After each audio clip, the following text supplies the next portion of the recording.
તો જૂનાગઢના મહામંડલેશ્વર સુખરામદાસ બાપુને ધમકી મળી છે। મેંદરડાના ખાકી મડીના મહંત પાસે ખંડણી માંગી, ફોન કરી મહંતને એટ્રોસિટીની ખોટી ફરિયાદ કરવાની ધમકી આપી, પ્રવચનમાં જ્ઞાતિ વિરુદ્ધ બોલ્યા હોવાનું કહીને ખંડણી માંગી હતી। જૂનાગઢ પોલીસે ગણતરીના દિવસોમાં નરેશ વાઘેલા નામના શખ્સની ધરપકડ કરી છે। તો ધમકી આપવામાં આવી હતી, ખંડણી પણ માંગવામાં આવી હતી। મહામંડલેશ્વર સુખરામદાસ બાપુને ધમકી આપવામાં આવી હતી, જે બાદ ધરપકડ। તમે ઝડપથી અહીંયા આવો અને મને ખંડણી આપો, બાકી હું ત્યાં ફરિયાદ કરી દેવાનો છું, તમારા ઉપર હેસ્ટ્રોસિટીના કેસ નાખવાના છું। તો હું અહીંયાથી આશ્રમમાંથી જુનાગઢ ગયો, જુનાગઢમાં જઈને એમને ફોન કર્યો, એ મારો ફોન રિસીવ ન કર્યો। પછી હું જુનાગઢમાં અમારા ડીવાયએસપી ધાદરિયા સાહેબની ઓફિસમાં જઈને મારું લખિતમાં હું સાહેબ શ્રીને પાસે રજૂઆત કર્યો। ગણતરીને દિવસોમાં એમને ધરી દબોચવામાં આવ્યું છે। અમાર જોડાય છે વધુ માહિતી આપવા માટે। અમાર, જે પ્રકારથી મહંતને એટ્રોસિટીની ખોટી ફરિયાદની ધમકી અને ખંડણી, શું વધુ વિગત? લુબના ચોક્કસ કે જુનાગઢના મેંદરડાના જે ખાકી મઢીના મહંત અને મહામંડલેશ્વર સુખરામદાસ બાપુને ગત 16 તારીખના રોજ એક અજાણ્યા વ્યક્તિનો ફોન આવે છે અને તેને કહે છે કે તમે તમારા પ્રવચનની અંદર જ્ઞાતિ વિરુદ્ધ તમે શબ્દો બોલ્યા છો અને તેને લઈને હું તમારી સામે ફરિયાદ નોંધાવીશ, એટ્રોસિટીની ફરિયાદ નોંધાવીશ। જો ફરિયાદ ન કરાવવા દેવી હોય તો વહીવટ કરવો પડશે અને તમારે અહીંયા આવવું પડશે તેમ કહીને ધમકી આપવામાં આવી હતી। ગત 16 તારીખની ઘટના છે ને આ ઘટનાને લઈને મહંત સુખરામદાસ બાપુ દ્વારા પોલીસને જાણ કરવામાં આવીને પોલીસ દ્વારા તપાસ કરાતા જાણ થઈ કે નરેશ વાઘેલા નામનો આ શખ્સ છે ને તેને અન્ય લોકો, અન્ય કથાકારો સાથે પણ આ રીતના છે તે ફોન કરી ધમકી આપી અને પૈસાઓ ઉઘરાવ્યાની ઘટના સામે આવી છે અને હાલ મેંદરડા પોલીસ સ્ટેશનની અંદર નરેશ વાઘેલા નામના શખ્સ સામે ફરિયાદ નોંધાઈ છે અને પોલીસે તેની અટકાયત પણ કરી લીધી છે ને તેની પૂછપરછ કરવામાં આવી રહી છે। જી બિલકુલ અમાર, આભાર સમગ્ર માહિતી બદલ। તો મહામંડલેશ્વર સુખરામદાસ બાપુને ધમકી મળી હતી, ખંડણી માંગવામાં આવી હતી, એટ્રોસિટીની ખોટી ફરિયાદ કરવામાં આવશે તેવી ધમકી આપીને ખંડણી માંગવામાં આવી હતી, જે બાદ પોલીસ દ્વારા કાર્યવાહી કરવામાં આવી છે। પોલીસે આરોપીની ધરપકડ કરી છે। તો જૂનાગઢ પોલીસે આરોપીની ધરપકડ કરી છે। આ મામલે હવે વધુ કાર્યવાહી કરવામાં આવશે।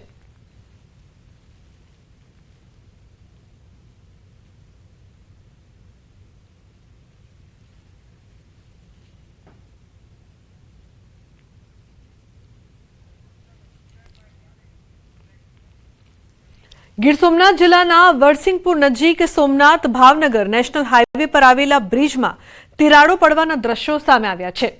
બ્રિજ પર દરરોજ અવરજવર કરતા હજારો વાહનોની સલામતીને લઈને સવાલો ઉભા થયા છે। ભારે વાહનોના ભારથી જોખમ વધ્યું છે। વાહન ચાલકોમાં ભય ફેલાયો છે। વાહન ચાલકોએ તપાસની માંગ ઉઠાવી તાત્કાલિક રિપેરિંગ કામગીરીની પણ માંગ કરી છે। અગાઉ પણ આ નેશનલ હાઈવે બાંધકામની ગુણવત્તાને લઈને વિવાદમાં રહ્યો છે।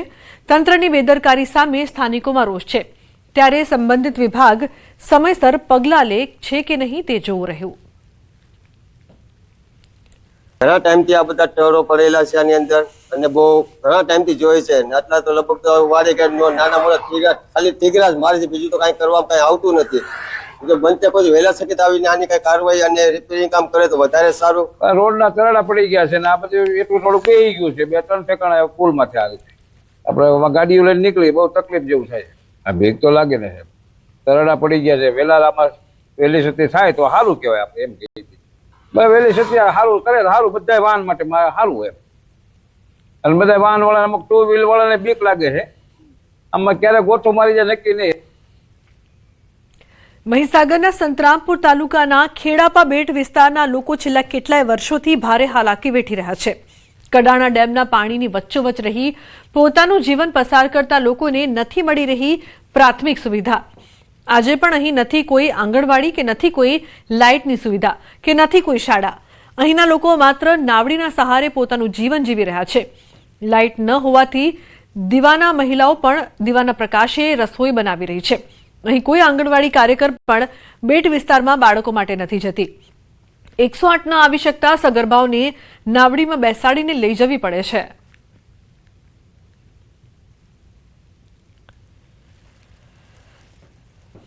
લગભગ વર્ષો વીતી ગયા, અમારા ગામમાં કશું કઈ સલબત નથી તમને ખ્યાલ નથી. તો સુવિધા પાણીની નથી, પેલા જે બનાવે છે એમનું નથી તમને ખ્યાલ નથી. તો અમારા ગામમાં તમને કોઈ જાત કોઈ સલબત મળતી નથી અમને.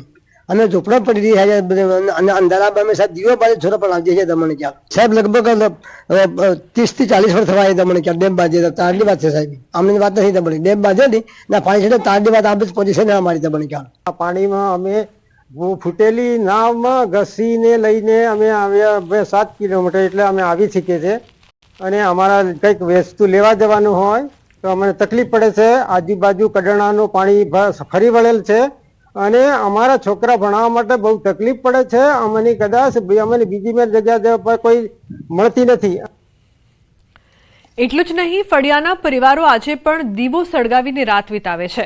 બાળકોને અભ્યાસ કરવા માટે પણ રાતે દીવો જ ઉપયોગમાં આવે છે. અહીંના લોકો પોતાના બાળકોને શાળાએ નથી મોકલી શકતા. બેટ પર રહેતા પરિવારો પશુપાલન અને માછીમારી કરીને પોતાના પેટનો ખાડો પૂરી રહ્યા છે. આ લોકોનું જીવન સમસ્યાઓ સાથે ભરેલું છે. ચોમાસું આવે એટલે 7 મહિના જેટલો સમય અહીં પાણી રહે છે. ત્યારે 3 મહિના પાણી ઉતરે તો આવવા જવાનો માર્ગ થતો હોય છે.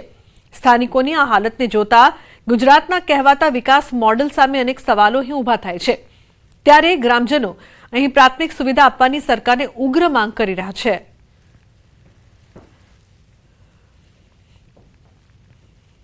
મહીસાગર જિલ્લાના સંતરામપુર તાલુકામાં ખેડાપા ગામ આવેલું છે કે જ્યાં બેટમાં સફર કરવો પડી રહ્યો છે. તેમાં અભ્યાસ કરવો હોય કે કંઈ પણ માલ સામાન લેવા જવા માટે ઊંડા પાણીની અંદર મોતનો સફર ખેડવો પડી રહ્યો છે. ન્યૂઝ 18 ગુજરાતી પહોંચ્યું છે ખેડાપા વિસ્તારમાં કે જ્યાં હું તમને દ્રશ્ય બતાવી રહ્યો છું કે આ એક ટાપુ છે અને આ ટાપુ પરથી અભ્યાસ કરવો હોય, કોઈ પણ સામાન લેવા જવું હોય તો અહીંના બોટના સફરમાં જવું પડે છે. આ કડાણા બેટ ફળિયા કહી શકાય છે કે કડાણાનું જે પાણી છે તેના બેટ ફળિયામાં આ એક ટાપુ આવેલો છે અને ટાપુની અંદર અત્યારે હાલ જે ખેડાપા વિસ્તારના લોકો છે તે અહીંયા રહી રહ્યા છે. વાત છે અહીંયા વિકાસની, તો અહીંયા શૂન્ય અહીંયા વિકાસ અહીંયા જોવા મળી રહ્યો છે. અહીંયા કોઈ પણ જાતનો વિકાસ નથી. દીવાના જોડે અહીંયા અભ્યાસ કરવો પડી રહ્યો છે. દ્રશ્યો બતાવી રહ્યો છું કે બાળકોને અભ્યાસ કરવા માટે પણ બોટની અંદર સફર કરવો પડી રહ્યો છે. 100 ફૂટ ઊંડા પાણીની અંદર અભ્યાસ કરવા જવું પડી રહ્યું છે. તો વાત કરવામાં આવે તો અહીંયા કાચા મકાનો છે, જેથી કરીને ગેસ અને અન્ય કોઈ સુવિધા ના હોવાના કારણે દીવાના અજવાળે અહીંના જે બાળકો છે તે મહા મુસીબતે અભ્યાસ કરી રહ્યા છે. વાત છે અહીંયા વર્ષોની કે જે વર્ષોથી આ પરિસ્થિતિમાં અહીંના લોકો છે તે જનજીવન નિર્વાહ કરી રહ્યા છે અને બોટની અંદર સફર કરી રહ્યા છે. રાજકોટના ઉપલેટા તાલુકાના જામ ટીંબડી ગામે સસ્તા અનાજની દુકાનમાં ચાલતા મોટા કૌભાંડનો પર્દાફાશ થયો છે.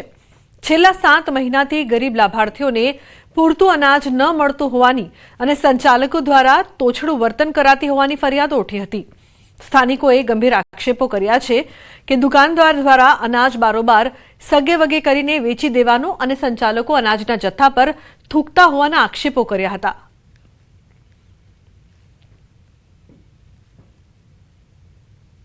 ત્રણ મહિનાથી આ રેગ્યુલર માલ આવતો નથી. માલનો જથ્થો કપાઈને આવે છે અને અમે બૈરાઓ ખૂબ જ હેરાન થઈએ છીએ સાંજના 5 વાગ્યા સુધી.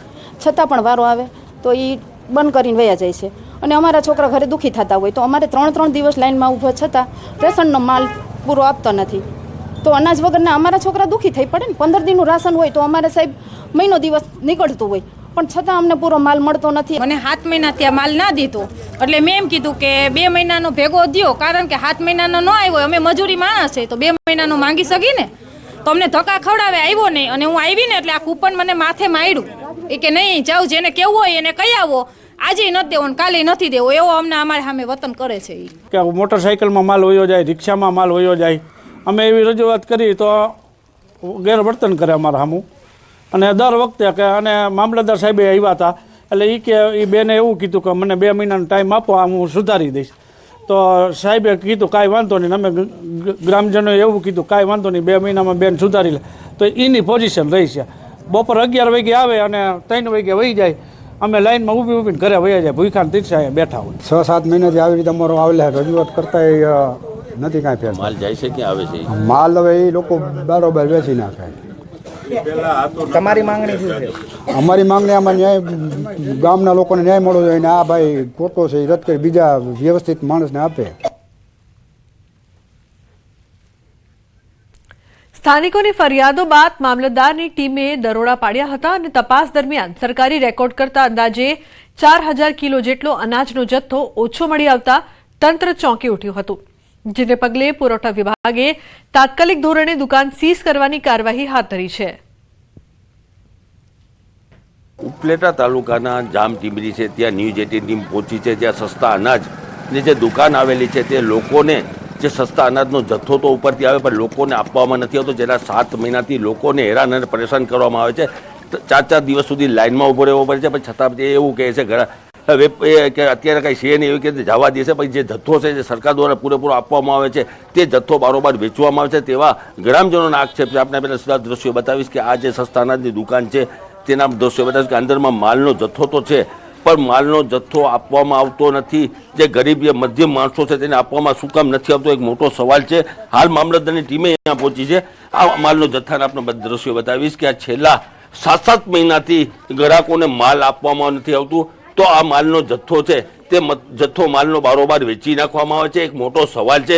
ગ્રામજનોએ રોજ આવતા હોય છે, તંત્ર 4 દિવસ સુધી ધક્કા ખાતા હોય છે, છતાં માલ આપવામાં આવતો નથી. મધ્યમ વર્ગના ગરીબ માણસો માટે સરકાર દ્વારા જે ફરવામાં આવે છે જે અનાજનો જથ્થો તે ગરીબ માણસને કેમ આપવામાં નથી આવતું, એક મોટો સવાલ છે. આયા મામલતદારની ટીમ પહોંચી છે. હાલ નિવેદન માટે ગ્રામજનોના નિવેદન લઈ રહ્યા છે. મામલતદાર સાહેબ આપણી સાથે છે, નાયબ મામલતદાર, એની જોડે આપણે વાત કરવાનો પ્રયત્ન કરશો. સાહેબ, તમને રજૂઆત કેટલા સમયથી આવે? રજૂઆત આવેલી છે અને અત્યારે અમે એની છે ને કાલે. કેટલા સમયથી રજૂઆત આવે? કાલે ફરિયાદ થઈ હતી ને અમે આજે સાહેબ એના પહેલા બી રજૂઆત ગ્રામજનો કરી હતી, તો તમે શું કાર્યવાહી શું કરી હતી? રિપોર્ટ અગાઉ પણ કરેલો. તો શું કાર્યવાહી શું થઈ? કેસ ચાલુ છે એનો. પણ કેસ તો સાહેબ આ તમે અત્યારે જે છે તે માલનો જથ્થો છે, લોકોને 4 દિવસ સુધી હેરાન કરવામાં આવે, ગરીબ માણસોને આપવામાં નથી આવતો. તમે કાર્યવાહી અગાઉ બી નથી કરી, હવે શું કાર્યવાહી કરશો તમે? પણ રિપોર્ટ કરેલો ને હાલ પણ ખાલી માત્ર ને માત્ર રિપોર્ટ જ કરવાને કાર્યવાહી કરવાની છે. અત્યારે એનો કેસ ચાલે પછી નાયબ મામલતદાર એવું કહી રહ્યા છે કે અગાઉ તો મેં રિપોર્ટ કર્યા છે, પણ હવે રિપોર્ટ ખાલી રિપોર્ટની જ વાત ચાલે છે, પણ ગ્રામજનોને જે જથ્થો છે તે આપવામાં નથી આવતો, એ મોટો સવાલ છે. મુનાફ બકાડી, ન્યૂઝ 18 ગુજરાતી, ઉપલેટા. તો આ સાથે ગ્રામજનોની માંગ છે કે આ સંચાલકનું લાયસન્સ કાયમી ધોરણે રદ કરવામાં આવે અને ગામને નવો સંચાલક ફાળવવામાં આવે, જેથી ગરીબ પરિવારોને સમયસર અનાજ મળી રહે.